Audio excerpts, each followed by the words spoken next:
corações, barreiras para o louvar.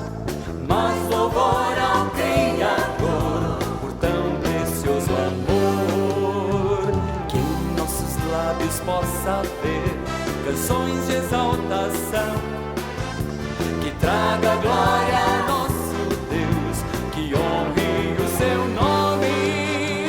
Louve ao Senhor na sua morada, louve ao Senhor por nos amar e tanta paz nos dar.